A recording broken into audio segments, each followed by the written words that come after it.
आज हम आप सभी मित्रों को कुंभ राशि एवं कुंभ लग्न की संपूर्ण जानकारी को देने के लिए आए हैं। तो सबसे पहले कुंभ को अंग्रेजी में किस नाम से जाना जाता है इसकी चर्चा करते हैं। तो कुंभ को अंग्रेजी में एक्वेरियस के नाम से जाना जाता है। अब इसके प्रतीक चिन्ह की बात करते हैं कि कुंभ राशि का प्रतीक चिन्ह क्या होता है। तो कुंभ राशि के प्रतीक चिन्ह जो होते हैं घड़े का सिंबल होता है। अब इसके मुख्य ग्रह की चर्चा करते हैं। तो कुंभ राशि के और कुंभ लग्न के स्वामी ग्रह कौन होते हैं। तो कुंभ लग्न और कुंभ राशि के जो स्वामी ग्रह होते हैं वो शनि होते हैं। अब इसके आकाश में निर्माण कैसे हुए इसकी चर्चा करते हैं। तो सबसे पहले मंगल के नक्षत्र धनिष्ठा के 2 अक्षर, राहु के नक्षत्र सतभिखा के 4 अक्षर और पूर्वाभाद्र के 3 अक्षर यानी गुरु के नक्षत्र पूर्वाभाद्र होते हैं।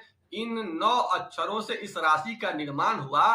धनिष्ठा नक्षत्र के 2 अक्षर में गु लेटर और गे लेटर, सतभिखा नक्षत्र के 4 अक्षर में गो लेटर, सा लेटर, सी लेटर और सो लेटर और पूर्वाभाद्र के 3 अक्षरों में से लेटर, सो लेटर और दा लेटर, इन 9 अक्षरों से कुंभ राशि का निर्माण हुआ है।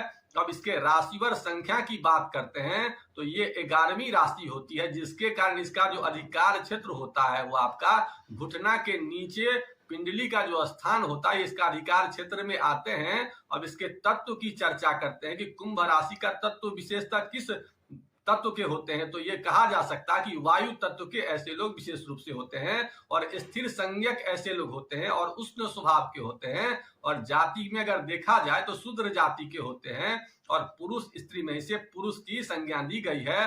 अब इसके स्वभाव की चर्चा करते हैं कि स्वभाव कुंभ लग्न और कुंभ राशि का स्वभाव कैसा होता है। तो इनके स्वभाव को जानने के लिए सबसे पहले इनके प्रतीक चिन्ह को जानना होगा और इनके स्वामी ग्रह को जानना होगा। तो कुंभ के जो प्रतीक चिन्ह होते हैं वो आपके घड़ा होते हैं और इनके जो विशेष स्वामी ग्रह होते हैं शनि होते हैं। तो घड़ा का स्वभाव कैसा होता है। तो घड़ा का जो स्वभाव होता है अंदर से काफी गहराई लिए होता है और ऊपर से काफी छोटा दिखता है। और शनि का स्वभाव कैसा होता है, शांत होता है। तो इसलिए ऐसा कहा जा सकता है कि ऐसे लोग सीमित रहने वाले संकोची स्वभाव के होते हैं और इनके अंदर में बहुत ज्यादा अंदर में अच्छाई होती है लेकिन ऊपर से कम दिखता है। इसके अलावा ऐसे लोग हमेशा दूसरे के मानसिक स्तर को हमेशा विकसित करते रहते हैं, एकांत प्रिय होते हैं, ध्यान मग्न होते हैं, ईश्वर में विशेष आस्था रखते हैं, धर्म में विशेष आस्था रखते हैं और ज्ञान को प्राप्त करने के लिए हमेशा प्रयासरत रहते हैं और समाज में ऐसे लोग अपने ज्ञान के द्वारा पूजे जाते हैं। ऐसे लोग किसी भी चीज का फैसला निष्पक्षता के साथ करते हैं और ऐसे लोगों में वात रोग की विशेष रूप से प्रधानता होती है अगर जन्म कुंडली में शनि देव कमजोर होते हैं।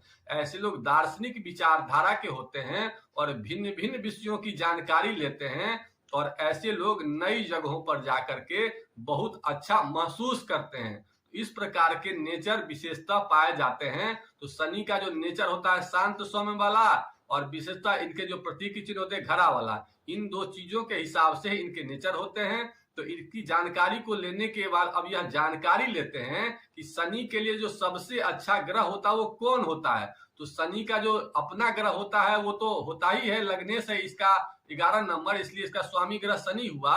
अब इसके जो पंचम घर का स्वामी होता है वो बुध होता है और बुध के अलावा जो इसका 9वें घर का स्वामी होता है वो शुक्र होता है। तो शनि के जो मित्र हो गए बुध हो गए और शुक्र हो गए।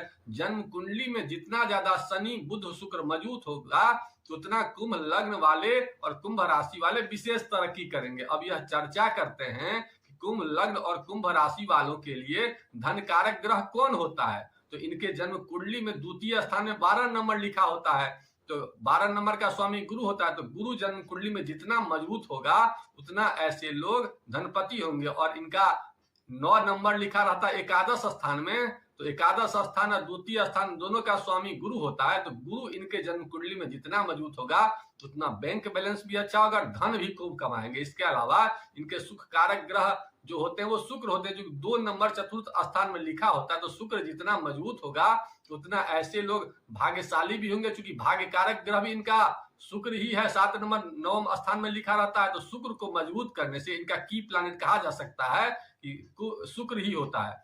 तो शुक्र को मजबूत करने से ऐसे लोग विशेष रूप से अपने जिंदगी में सफलता को प्राप्त करते हैं। अब इनके पति या पत्नी के घर की चर्चा करते हैं तो सप्तम स्थान में 5 नंबर लिखा रहता है। तो जिनकी जन्म कुंडली में 5 नंबर लिखा था उसका स्वामी ग्रह सूर्य होता है। तो अगर इनकी जन्म कुंडली में सूर्य मजबूत होगा तो ऐसे में इनकी पति या पत्नी जो होंगे काफी अच्छे होंगे। अब इनके दसम घर की चर्चा करते हैं। दसम घर कर्म का होता है, पिता का होता है। तो कर्म और पिता का जो स्वामी ग्रह है मंगल होता है। तो मंगल जन्म कुंडली में जितना मजबूत होगा उतना इनके काम धंधा में तरक्की की संभावना होगी।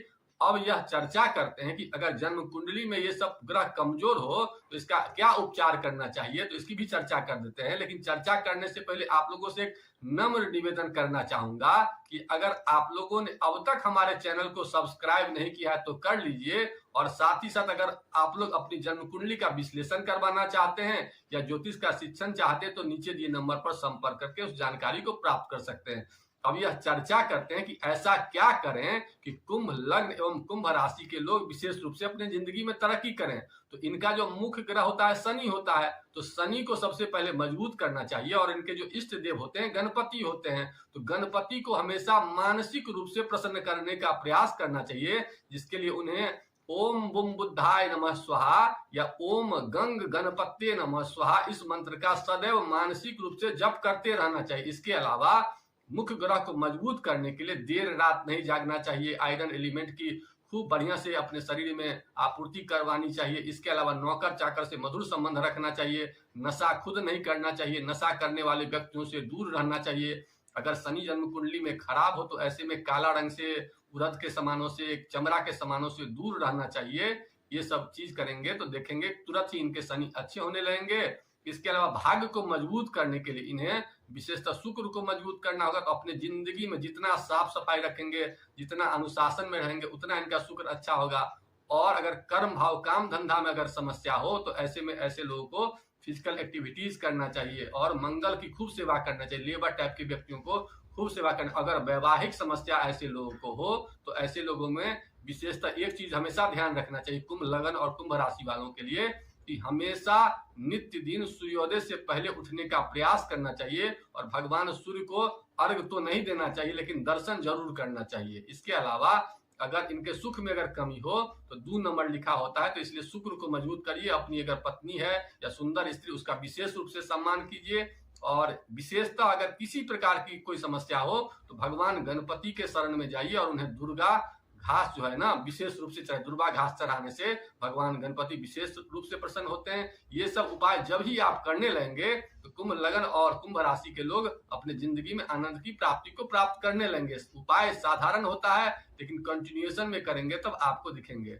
इन्हीं बातों के साथ आज के एपिसोड को यहीं समाप्त करते हैं। आप लोगों ने वीडियो देखा इसके लिए बहुत बहुत धन्यवाद। अगर वीडियो अच्छा लगा तो लाइक करिए, और किसी प्रकार की कोई शिकायत है तो उसे कमेंट बॉक्स में लिखिए। मैं उस शिकायत को दूर करने की कोशिश करूंगा। ओम नमः शिवाय।